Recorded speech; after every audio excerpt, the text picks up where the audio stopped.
बिस्मिल्लाहिर्रहमानिर्रहीम, अस्सलाम वालेकुम। Welcome back to my channel. तो क्या हाल है आप सबके? मैं भी अल्हम्दुलिल्लाह बिल्कुल ठीक ठाक हूँ आप सबकी दुआओं से। आप सब कैसे हैं मुझे कमेंट्स में ज़रूर बताइएगा। तो आज हमारी अफ्तारी का मेन्यू बहुत ही ज़बरदस्त और टेस्टी है। अगर तो आप फ्राइड चीज़ें खा के थोड़ा सा बोर हो चुके हैं तो आप इस मेन्यू को ज़रूर ट्राई कीजिएगा।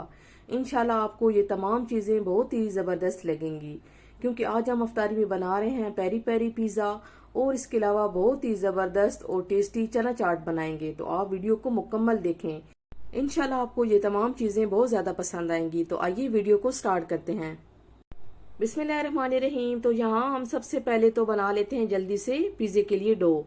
यहाँ पर हमने हाफ के जी लिया है मैदा, उसके अंदर 1 टीस्पून नमक डालेंगे, 1 टेबल स्पून डालेंगे चीनी, और अब इसके अलावा हम इसमें डालेंगे 1 साशे यीस्ट पाउडर का। अगर तो आपके पास साशे नहीं है तो आप तकरीबन 1.5 टेबल स्पून यीस्ट पाउडर डालेंगे। आप पहले तो चम्मच से इसे मिक्स कर लेते हैं अच्छी तरह से। अब इसके अंदर शामिल करेंगे 2 टेबल स्पून वेजिटेबल ऑयल, और अब हम नीम गर्म दूध की मदद से इस डो को अच्छी तरह से गूंद लेंगे।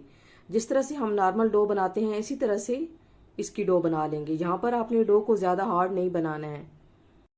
अब इसके अलावा अगर आप इसके अंदर अंडा डालना चाहते हैं तो आप डाल सकते हैं, अगर ना भी डालें तो कोई इतना ज्यादा इशू नहीं है।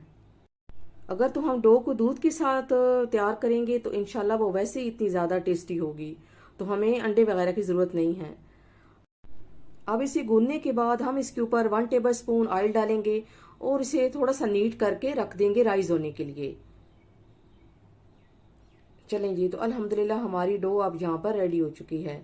तो अब इसे हम क्लिंग रैप से कवर करते हैं और तकरीबन 2 घंटे के लिए इसे रख देते हैं किसी भी गर्म जगह पे। आप माइक्रोवेव वगैरह के अंदर रख सकते हैं या ऐसे भी रख दें। वैसे ही आजकल इतनी गर्मी है तो इसे राइज होने में टाइम नहीं लगेगा। चलें, तो अब चिकन को यहाँ पर मैरिनेट कर लेते हैं। हमने यहाँ पर लिया है हाफ के जी से थोड़ा सा ज्यादा है चिकन, बोनलेस चिकन लिया और इसे क्यूब्स की शेप में कट कर लिया है। अब सबसे पहले तो हम इसके अंदर डालेंगे 3 टेबल स्पून भर के दही। अब चूंकि हम बना रहे हैं पेरी पेरी पिज्जा तो उस हिसाब से हम मिसाले इसके अंदर शामिल करेंगे। अब 2 टेबल स्पून डालेंगे ऑयल इसके अंदर, half table spoon paprika powder शामिल करेंगे, 1 टीस्पून नमक डालेंगे, और इसके अलावा इसमें शामिल करेंगे हाफ टेबल स्पून कुटी हुई लाल मिर्चें, हाफ टेबल स्पून डालेंगे ओरिगेनो। अब इसके अंदर शामिल करेंगे 1 टीस्पून लहसुन अदरक का पेस्ट और 2 टेबल स्पून डालेंगे पेरी पेरी सॉस। अब अगर आपके पास पेरी पेरी सॉस नहीं है तो हमने जो इसके अंदर मिसाले डाले हैं आप उसके साथ भी चिकन को बना सकते हैं। और इसके अलावा जो पेरी पेरी सॉस है वो मीडियम गार्लिक है, ये पिज़्ज़े के लिए यूज होती है, तो आपने यही लेनी है। क्योंकि इस सॉस में काफ़ी वैरायटीज होती हैं, मगर जो पिज़्ज़े के लिए यूज होती है वो यही मीडियम गार्लिक होती है। चलें जी, तो आप देख सकते हैं कि अल्हम्दुलिल्लाह हमारा चिकन यहाँ पर मैरिनेट हो चुका है। अब इसे हम हाफ एन आवर के लिए रख देते हैं। अब जितनी देर में हमारा चिकन मैरिनेट हो रहा है तो मैं जल्दी से सहरी के लिए सालन बना लेती हूँ। तो यहाँ पर मैं बना रही हूँ बीफ का सालन। तो उसके लिए मैंने 1 कप पहले ऑयल डाला है और फिर इसके अंदर मैंने एक मीडियम साइज का प्याज चॉप करके शामिल किया है। अब इसके अंदर मैंने थोड़े से खड़े मिसाले भी शामिल किए थे, जिसमें एक छोटा सा टुकड़ा है दालचीनी का, छोटा सा फूल जावित्री का, 2 लौंग और 2 से 3 काली मिर्चें, 1 हरी इलायची। बस बहुत ज्यादा आपने मिसाले इसके अंदर नहीं शामिल करने। मिक्स कर लेते हैं और प्याज को लाइट ब्राउन होने तक फ्राई कर लेते हैं। चलें, तो अभी आप देख सकते हैं कि प्याज हमारे लाइट ब्राउन से हो चुके हैं। तो अब इसके अंदर हम डालेंगे 1 टेबल स्पून लहसुन और अदरक का पेस्ट। मिक्स करते हैं और इसे भी हल्का सा फ्राई कर लेते हैं। अब जैसे ही लहसुन अदरक की खुशबू आएगी तो हम इसके अंदर मिसाले डालेंगे। मिसालों में हम 1.5 टेबल स्पून लाल मिर्च पाउडर डालेंगे, 1 टीस्पून हल्दी पाउडर, 1 टेबल स्पून कुटा हुआ धनिया, 1 टीस्पून जीरा पाउडर और 1 टीस्पून डालेंगे नमक। नमक आप अपने टेस्ट के हिसाब से शामिल करें।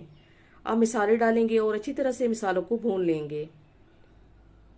अब मिसाले भूनने के दौरान हम इसके अंदर थोड़ा सा पानी डाल लेते हैं ताकि मिसाले जले नहीं, क्योंकि हम मट्टी की हांडी में बना रहे हैं तो इसका टेम्परेचर बहुत ज्यादा होता है। चलें जी, तो यहाँ पर आप देख सकते हैं कि मिसाले अच्छी तरह से भुन चुके हैं। तो अब इसके अंदर मैं शामिल करूंगी टमाटर का पेस्ट। यहाँ पर मैंने 3 मीडियम साइज के टमाटर लिए हैं और थोड़ी सी इसके अंदर हरी मिर्चें डाल के इसका पेस्ट बना के शामिल कर लिया है। अगर हम टमाटर का पेस्ट बना के शामिल करते हैं तो एक तो मिसाले जल्दी से भुनते हैं और दूसरा टाइम की भी काफ़ी बचत होती है। चलें जी, तो मिसाले भूनने के बाद हमने इसके अंदर 1 kg बीफ शामिल किया है। अच्छी तरह से इसकी भुनाई करते हैं और भुनाई करने के बाद इसके अंदर पानी शामिल करके इसे छोड़ देते हैं मीडियम फ्लेम पे, और फिर हम बाकी के काम कर लेते हैं इतनी देर में। अब क्योंकि माशाल्लाह से रमज़ान का महीना है तो इसमें टाइम को मैनेज करना तो बहुत ज़्यादा ज़रूरी है। तो अभी गोश्त की भुनाई करने के बाद हम इसके अंदर खुला पानी शामिल करेंगे, अच्छी तरह से मिक्स करते हैं और इसे कवर करके मीडियम फ्लेम पे 1 घंटे के लिए छोड़ देंगे। अब इतनी देर में हमारा चिकन भी मैरिनेट हो चुका है, तो अब इसे हम कुक कर लेते हैं।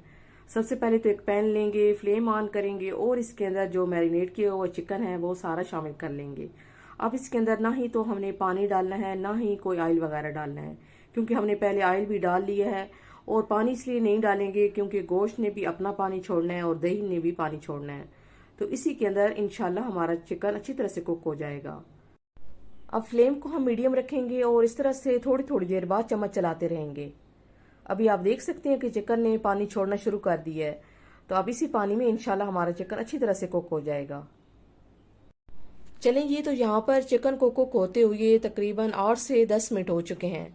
तो आप देख सकते हैं कि पेपरिका पाउडर डाला था तो उसकी वजह से चिकन की लुक चेंज हो चुकी है और अल्हम्दुलिल्लाह ये गल भी चुका है। तो अब इसे हम थोड़ी देर के लिए इस तरह से कुक करेंगे ताकि जो एक्स्ट्रा मॉइस्चर है इसके अंदर वो ड्राई हो जाए, क्योंकि हमें ज़रा सा भी लिक्विड नहीं चाहिए। और आप यकीन करें, हमारा ये पेरी पेरी चिकन बहुत ही ज़बरदस्त और टेस्टी बना था। आप पिज़्ज़ा के अलावा इसे स्पैगेटी या मैकरोनी वगैरह में भी इसी तरह से बना सकते हैं, इंशाल्लाह उसका टेस्ट भी बहुत ही ज़बरदस्त आएगा। चलें जी, तो अल्हम्दुलिल्लाह हमारा चिकन रेडी हो चुका है। तो अब इसे ठंडा होने के लिए रखते हैं और पिज़्ज़े के अगले स्टेप की तरफ चलते हैं। तो अल्हम्दुलिल्लाह आप देख सकते हैं कि माशाल्लाह से हमारी डो बहुत ही ज़बरदस्त राइज हुई है। अब पहले तो हम इस तरह से पंच लगाकर इसकी जो भी एक्स्ट्रा एयर वगैरह है वो सारी निकाल लेते हैं, और अब इसे निकाल के हम काउंटर के ऊपर थोड़ा सा नीट करेंगे। चलें जी, तो सबसे पहले हम काउंटर के ऊपर थोड़ा सा मैदा डस्ट करेंगे। बाय द वे, मैंने काउंटर को अच्छी तरह से क्लीन किया है, तो आपने जब भी काउंटर के ऊपर कोई चीज़ इस तरह से बनानी है तो उसे क्लीन अच्छी तरह से कर लेना है। चलें जी, तो यहाँ पर डो को मैंने पहले तो हल्का सा नीट किया है, फिर इस तरह से इसे 2 हिस्सों में अब डिवाइड कर लेंगे, क्योंकि इस डो से हमारे अल्हम्दुलिल्लाह 2 पिज़्ज़े बने थे। एक तो हमने मीडियम साइज का पिज़्ज़ा बनाया था और एक लार्ज साइज का पिज़्ज़ा बनाया था। अब इस तरह से हम पहले तो इसका पेड़ा बनाएंगे और फिर इसे रोटी की तरह थोड़ा सा बेल लेंगे। यहाँ पर आपने इसे बहुत ज़्यादा मोटा भी नहीं रखना है और ना ही बहुत ज़्यादा पतला रखना है। आप यहाँ पर पिज़्ज़े की बेस आप अपनी मर्जी से बनाएं। अगर तो आपको थोड़ा सा थिन पिज़्ज़ा पसंद है, मतलब इसकी डो थोड़ी सी पतली होनी चाहिए, तो आप पेड़े को थोड़ा सा छोटा कर लें। तो इस तरह से आपकी पिज़्ज़े की जो बेस होगी वो थिन होगी। तो ये चीज़ आप अपनी चॉइस के हिसाब से एडजस्ट कर लें। चलें जी, तो यहाँ पर हमारी पिज़्ज़े के लिए रोटी रेडी हो चुकी है। तो हम पिज़्ज़ा डिश लेंगे और पिज़्ज़ा डिश को मैंने पहले थोड़ा सा ऑयल भी लगा लिया है इसकी बेस के ऊपर। अब पहले तो हम रोटी को अच्छी तरह से इसके अंदर सेट करेंगे। चलें जी, तो यहाँ पर हमारी पिज़्ज़ा बेस अच्छी तरह से सेट हो चुकी है। तो अब हम फोक की मदद से पहले तो इसके अंदर इस तरह से होल कर लेंगे, वरना तो ये नान की तरह फूल जाएगी। तो आपने इस तरह से ज़रूर इसे ब्रेक कर लेना है। अब इन छोटी छोटी सी टिप्स का अगर हम ख्याल रखेंगे तो इंशाल्लाह हमारा पिज़्ज़ा बहुत ही ज़बरदस्त बनेगा। चलें जी, तो यहाँ पर अब इसके ऊपर हम पिज़्ज़ा सॉस लगाएंगे। और पिज़्ज़ा सॉस की रेसिपी मैंने आपके साथ शेयर नहीं की, क्योंकि अफ्तारी का टाइम आप जानते हैं होने वाला था, तो मेरे पास इतना ज़्यादा टाइम नहीं था। अगर आप इसकी रेसिपी देखना चाहते हैं तो मैं लिंक दे दूंगी डिस्क्रिप्शन में, आप ज़रूर देख लीजिएगा अगर आपने देखनी है तो। अब इसके ऊपर हम थोड़ी सी चीज़ डालेंगे। यहाँ पर हमने ली है चेडर चीज़ और मोज़रेला चीज़, दोनों को मैंने मिक्स करके रखा हुआ है। अब इसके ऊपर हम चिकन के चंक्स डालेंगे जो हमने अभी रेडी किए हैं। थोड़ी सी डालेंगे शिमला मिर्च, और अब इसके ऊपर हम डालेंगे थोड़े से टमाटर। अब इसकी जो टॉपिंग है वो आप अपनी मर्जी से कर लें, आपको जो चीज़ पसंद है वो आप डालें, जो नहीं पसंद वो स्किप कर दें। चलें जी, तो अब इसके ऊपर हम दोबारा से चीज़ डालेंगे। यहाँ पर हम पहले तो डालेंगे थोड़ी सी मोज़रेला चीज़ और फिर उसके ऊपर चेडर चीज़ डालेंगे। अब दोनों चीज़ डाल के हम इसके ऊपर डालेंगे ब्लैक ऑलिव्स। चलें जी, तो हमारे पिज़्ज़े की टॉपिंग हो चुकी है। तो अब एंड पे हम इसके ऊपर थोड़ी सी डालेंगे कुटी हुई लाल मिर्चें और थोड़ा सा ओरिगेनो डालेंगे। इससे इंशाल्लाह एक तो हमारे पिज़्ज़े की खुशबू बहुत अच्छी आएगी और दूसरा लुक भी बहुत ही इंशाल्लाह ज़बरदस्त हो जाएगी। तो अब इसे हम प्री हीटेड ओवन में रखेंगे तकरीबन 25 मिनट के लिए। अब इतनी देर में हम सालन को देख लेते हैं कि हमारा सालन कैसा रेडी हुआ है। तो अल्हम्दुलिल्लाह यहाँ पर हमारा सालन रेडी हो गया था, क्योंकि दरमियान में मैं चम्मच चलाती रही हूँ। आप जानते ही हैं कि जब अफ्तारी होने वाली हो तो सारे काम इकट्ठे ही करने होते हैं, तो मैं साथ साथ इसको भी देख रही थी। गोश्त के गलने के बाद मैंने इसके अंदर डाला था 1 टीस्पून गरम मसाला पाउडर, थोड़ी सी हरी मिर्चें डाली थी और अब इसके अंदर मैं डाल रही हूँ थोड़ा सा बारीक कटा हुआ हरा धनिया। तो अल्हम्दुलिल्लाह आप देख सकते हैं कि माशाल्लाह से हमारा सालन बहुत ही ज़बरदस्त रेडी हो गया था।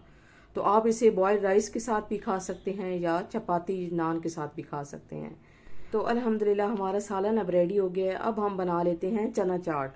यहाँ पर चना चाट की रेसिपी भी बहुत ही ज़बरदस्त और डिफरेंट है, तो आप ज़रूर इसे भी पूरा देखिएगा। सबसे पहले हमने हाफ kg दही लिया है, उसके अंदर हमने डाला है भुना कुटा सफ़ेद ज़ीरा, 1 टीस्पून कुटी हुई लाल मिर्चें, 1 टीस्पून डाला है नमक और 1 टेबलस्पून डाला है चाट मसाला। अब ये चम्मच छोटी है तो इसलिए मैंने 2 दफ़ा डाला है। मिक्स कर लेते हैं अच्छी तरह से तमाम मसालों को दही के अंदर। चलेंगे, तो यहाँ पर हमारे मसाले अब अच्छी तरह से मिक्स हो चुके हैं। तो अब हम इसके अगले स्टेप की तरफ चलते हैं। तो यहाँ पर हमने एक डिश ली है और इसके अंदर थोड़े से भल्ले डाले हैं। इनको मैंने थोड़ी देर पहले पानी के अंदर भिगो के रखा हुआ था।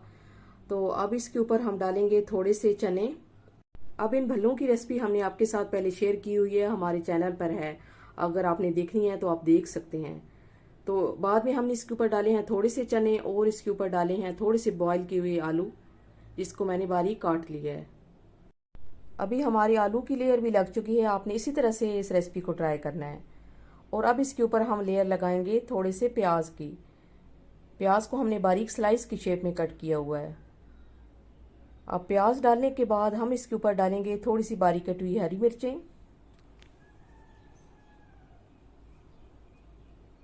और इसके ऊपर आप डालेंगे थोड़े से बारीक कटे हुए टमाटर। अब हमने इसके अंदर थोड़ी सी बारीक कटी हुई शिमला मिर्च शामिल की है, थोड़ा सा हरा धनिया शामिल करेंगे और अब इसके ऊपर हम दही डाल देंगे। दही डालने के बाद हमने एंड पे इसके ऊपर थोड़े से प्याज और टमाटर और थोड़ा सा हरे धनिया के साथ इसे गार्निश कर लिया है। तो अल्हम्दुलिल्लाह आप देख सकते हैं कि माशाल्लाह से हमारे दोनों पिज़्ज़े रेडी हो चुके हैं और आपको इनकी लुक से ज़रूर आइडिया हो रहा होगा ये कितने टेस्टी और ज़बरदस्त बने हैं। तो अगर आप अपनी अफ्तार को थोड़ा सा चेंज करना चाहते हैं तो इस मेन्यू को ज़रूर ट्राई कीजिएगा। इंशाल्लाह ये पेरी पेरी पिज़्ज़ा आपको बहुत ही ज़बरदस्त और टेस्टी लगेगा। अभी आपको थोड़ा सा इसे कट करके मैंने करीब से दिखाया, आप इसके लुक देख सकते हैं ये कितना ही ज़बरदस्त बना है। तो अब अगर आप अपना अफ्तार मेन्यू चेंज करना चाहते हैं तो इस पिज़्ज़ा की रेसिपी को ज़रूर इसमें ऐड कीजिएगा।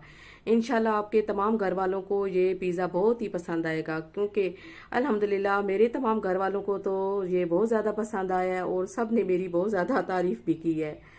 तो अल्हम्दुलिल्लाह अगर आपको हमारी ये रेसिपी पसंद आई है तो प्लीज़ इसे लाइक ज़रूर कीजिएगा और ज़रूर शेयर भी कीजिएगा अपनी फैमिली मेम्बर्स के साथ। तो अब इसी दुआ के साथ आपसे इजाज़त चाहती हूँ कि अल्लाह ताला हम सब के दस्तरखानों को इसी तरह से सजाए रखे और इसमें बरकत अता फरमाए और इस बाबरकत महीने के सदके अल्लाह ताला हम सब के गुनाहों को माफ़ करे और अल्लाह ताला हम सबको अपने दीन और दुनिया की तमाम जायज़ नेमतों से नवाज दे और अल्लाह ताला आपके और मेरे बच्चों को दीन पे चलने वाला नेक इंसान बनाए। आमीन सुम्मा आमीन। Thanks for watching. अल्लाह हाफिज़।